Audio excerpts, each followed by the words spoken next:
Okay guys, I'm going to take a pause here and we're going to go back from the very first day when I came to class, and we are going to I'm going to try to wrap this all up in a package before we do multi-compartmental modeling. Multi-compartmental modeling, sometimes I do that earlier, I'm doing it later this time, but it kind of doesn't necessarily fit easily with all this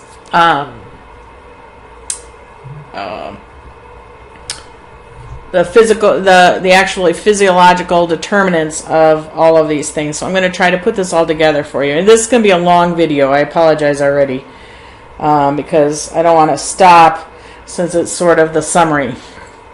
If you'll remember back in the beginning, basically I told you we're trying to figure out what's the best dosage regimen design that we can come up with for our patients to make sure that they are both safe and effective with the doses that we're giving our patients on an individual basis. So to do this, we need to figure out our dose rate and our dose interval, right? So, sorry, I didn't mean to do that. So we need our dose rate and our dose interval. We know to determine our dose rate, we want to look at our CSS average and see if it's where we want it to be, right? So in order to determine our CSS average, the determinants of CSS average are bioavailable dose rate, drug in over drug out, clearance. If there is a salt form involved, then we have to also consider that. So I've just put the definitions here for you, but I'm sure you already know those. Dose interval is determined by your peak to trough ratio, right? So your peak to trough ratio is determined by 1 over e to the negative k tau. We choose tau, right? Dose interval. So what really determines our peak to trough ratio is what we determine, the tau, and that slope of our elimination curve, which is determined by clearance and volume. We can also look at it by looking at the half-life. And as you probably remember, we're going to dose about every half-life. So sometimes looking at half-life just saves a little bit of time.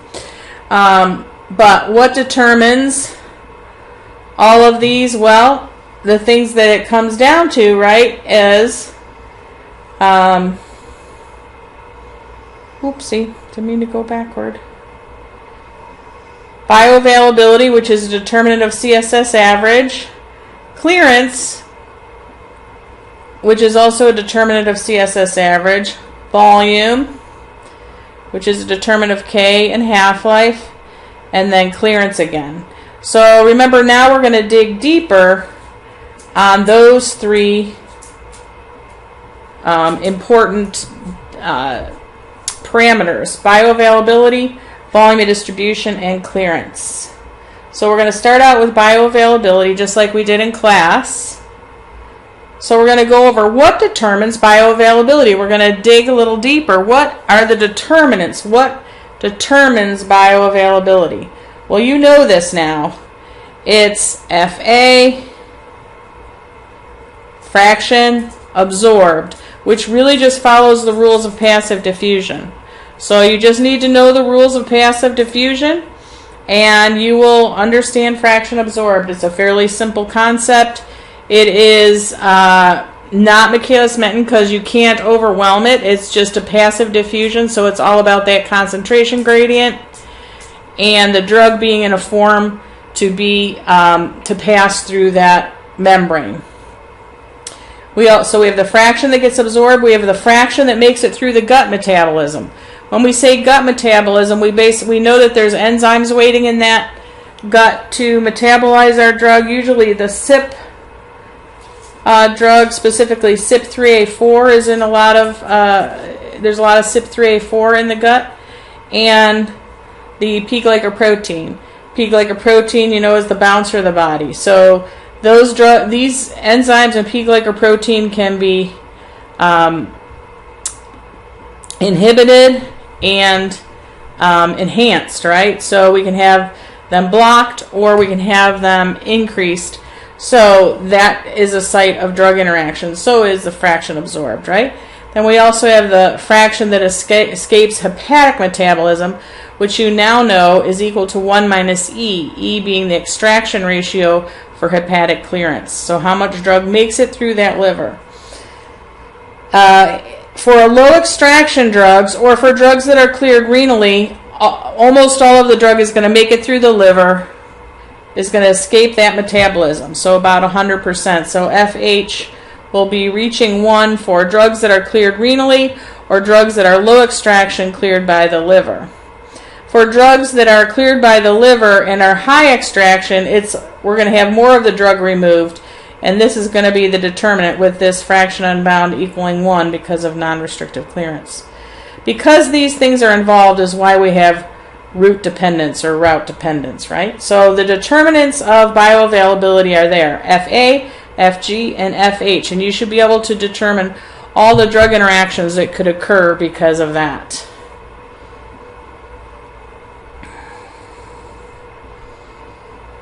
So that's what determines bioavailability, but what does bioavailability determine? Well, it determines, as we know, CSS average.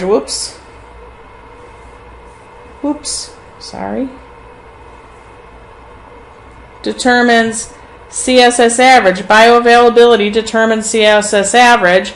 We can just plug this in for our F there, can't we? And if we know what the FH is, we can plug that in. There will be things that still can affect FA and FG though, right? So it determines CSS average and CSS free. If we want free, we just multiply this whole thing times fraction unbound, right?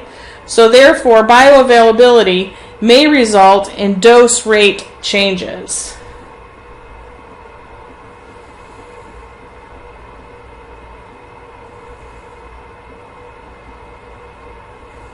Now we're going to talk about volume of distribution. What determines your volume of distribution? Well, the determinant of volume distribution is this equation here. So we know we have volume of plasma, which is 0.4 liters per kilogram in a person. And then we also have our volume of tissue, which is 0.54 liters per kilogram in a person. And then we have this all-important relationship between the fraction unbound in plasma and fraction unbound in tissue. And we know that it really comes down to this relationship here, and it's really all about these changes in plasma and tissue binding that will result in changes in the volume of distribution.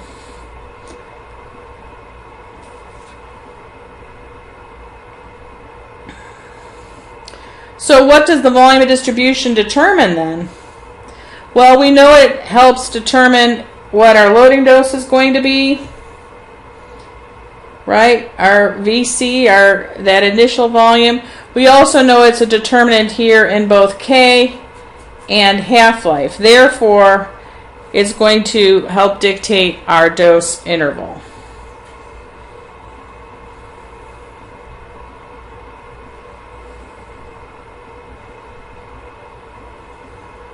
Now, when we think about really what's changing volume, it's plasma and tissue protein binding. So what are the determinants of protein binding? So we're going to dig one level deeper so that we can understand what determines binding. We know that there's a limited number of binding sites, so there's a limited number of protein binding sites. So this follows Michaelis-Menten kinetics. As you can see, this equation is the Michaelis-Menten form, right? The concentration bound will be equal to the N total, which is the number of binding sites available. So it's the capacity of the system. It's analogous to Vmax, right? That times concentration all over Kd plus concentration. Kd is the concentration where half of the binding sites are occupied. This is analogous to Km, so it's the affinity constant. So this is what determines binding.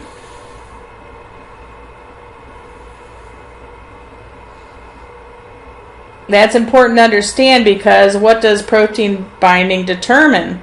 It determines a lot of things. It's quite important, isn't it? It's the most important thing to determine volume of distribution. Both plasma proteins and tissue protein binding are going to determine your VSS. It is one of the determinants of clearance for low extraction drugs, because for low extraction drugs, the clearance is approximated by intrinsic clearance and fraction unbound in plasma. It's also a major determinant in your filtration clearance. When your fraction unbound in plasma changes, you cannot, this is very important, right? You cannot trust your C total. The only time you have to look at CSS free is when there's been a binding change in the plasma. When there's been a binding change, you must look at C free, not at C total, because you can't to decide what you're going to do. Because we know CSS free is just CSS total times the fraction unbound in plasma. This is a really important point, guys. So binding, you can see, is very important, so we need to understand it. Okay, so we've talked about bioavailability, we've talked about volume distribution, and now we're going to talk about clearance. What determines clearance? Well, this is a very involved slide, but it kind of sums up what we've been doing for the last several weeks. So, clearance is determined by blood flow to the organ and the extraction efficiency of that organ. But in order to get down to what we really want to know as far as what determines clearance, the first thing we need to know is how is it cleared. So we ask, what is the FE? What's the fraction excreted unchanged in the urine? If the fraction excreted unchanged in the urine is 0, then it's hepatic, right? And if it's 1, then it's renal, isn't it? Let's go with hepatic first. So if we know that it's hepatically cleared, then we say, what's its extraction efficiency? Is it a high extraction efficiency or is it a low extraction efficiency? So if the E is approaching 0, then it's a low E. And we know that clearance is going to be dependent upon enzyme activity and binding, don't we? And we know that the fraction that escapes that first pass effect is approximated by 1.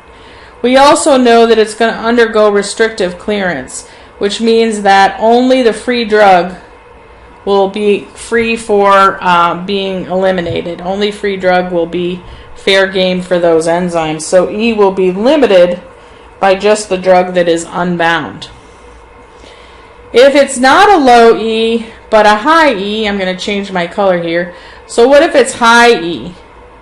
Then we know clearance is dependent upon that blood flow, isn't it? And now we've got the tricky fraction that escapes first pass effect. This is why we have route dependence, right? We only see route dependence with high E drugs because of this relationship. And now we can't see this, but E is greater than your fraction unbound because this is a non-restrictively cleared drug, which makes this fraction unbound all seem as 1 to the liver. So that's what's going to determine clearance for a high E drug cleared by the liver is Q, and for a low E drug it's going to be intrinsic clearance times binding, but I gave you a bunch of other stuff that you need to know as well. Okay, what about if the drug has an FE of 1 where it's a renally cleared drug? Well, then the next thing we want to ask ourselves is, what's the predominant process? Remember, we have filtration, secretion, and reabsorption. We know all drugs are going to be filtered, but which is predominant, secretion or reabsorption? Well, if the drug's filtration clearance is less than what is actually cleared by the kidneys, we know drug is being added to the tubule, which means the predominant process is secretion. So remember, this is another Michaelis-Menten situation where you have to have transporters to take the drug into the urine. So we're going to be looking for, for drug interactions, we're going to be looking for other like drugs, like acids competing with acids, or bases competing with bases. But they'd have to be secreted drugs with a lower KTS to displace our drug from its protein binding site. So for secretion, that's what we're looking for, our competing drugs. What about if the predominant process is reabsorption, and we know that because the filtration clearance is greater than what goes out into the bladder and out of the body. So the drug must be being reabsorbed back into the body. Here this is a passive process, right? So the secretion is active, but reabsorption is just passive diffusion. So we're going to look for changes in urine pH, which will change the ionic character of the drug, either enhancing or blocking reabsorption. And we're going to also look for that concentration gradient to be maintained in order to drive the reabsorption. If the concentration gradient is ruined, you're going to have a decrease in reabsorption.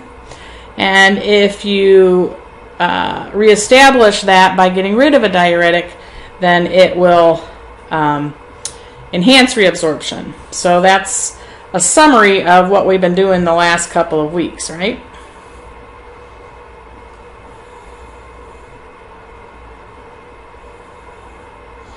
So what does clearance determine? We know clearance is really important because not only does it, is it a determinant of CSS average and CSS free, it's also a determinant of half-life and K. So CSS average and CSS free is going to mean that it will determine if there's a dose rate change, and half-life and K will determine if there's a dose interval change. So we can see clearances here determining CSS average, and clearances here determining our dose interval.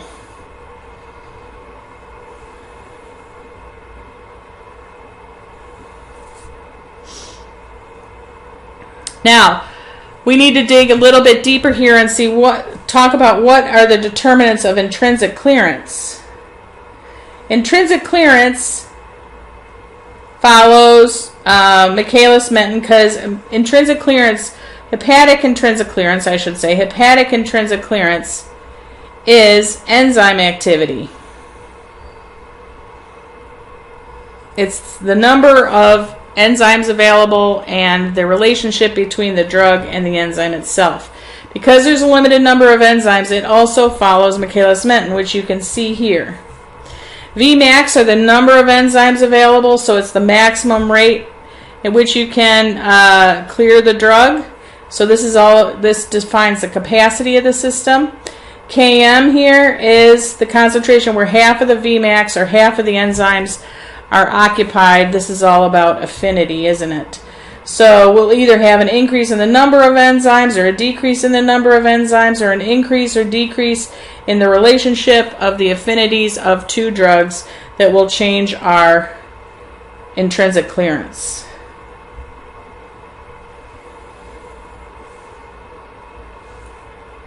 Why is intrinsic clearance important? What does it determine?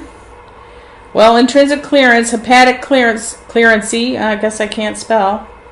I have to fix that slide. Intrinsic hepatic clearance determines the clearance for low extraction drugs, the hepatic clearance for low extraction drugs, because it is one of the main determinants of clearance for a low extraction drug. High extraction drugs it's not a determinant of, but it's also, for high extraction drugs, it's a determinant of FH, isn't it? So it's going to determine bioavailability for a high extraction drug, but for a low extraction drug, it's going to determine clearance. So that's interesting, isn't it?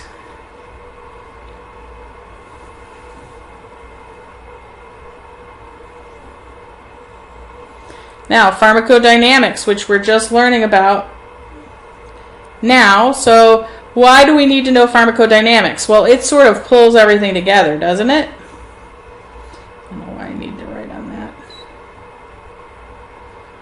What determines the effect at a given concentration? So what determines pharmacodynamics? The things that determine pharmacodynamics are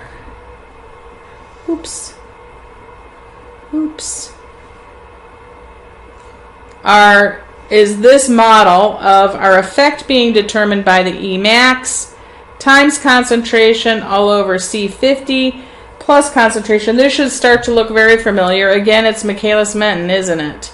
Because we have a fixed number of receptors, so our Emax is our maximum effect. Probably, if you want to think of a receptor situation, it's the number of receptors available for an effect to occur.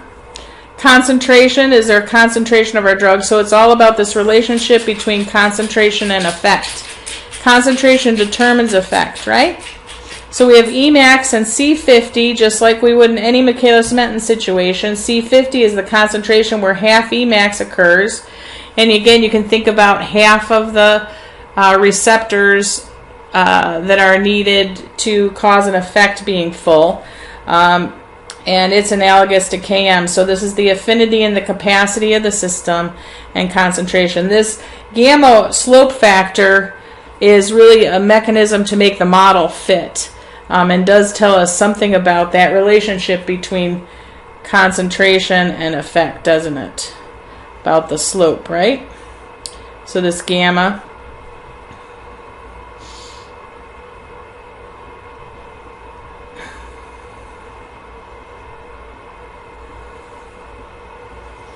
Why do we care about pharmacodynamics?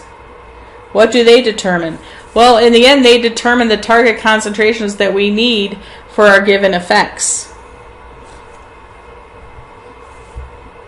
Well, that didn't take that long. I was worried it might take long, but I moved pretty quickly, hopefully not too quickly, and you can go back and review. I hope this kind of ties everything together for you, and you understand why we've been studying all these things, and it may help you, I hope, in studying for the final as well. Thank you for your attention.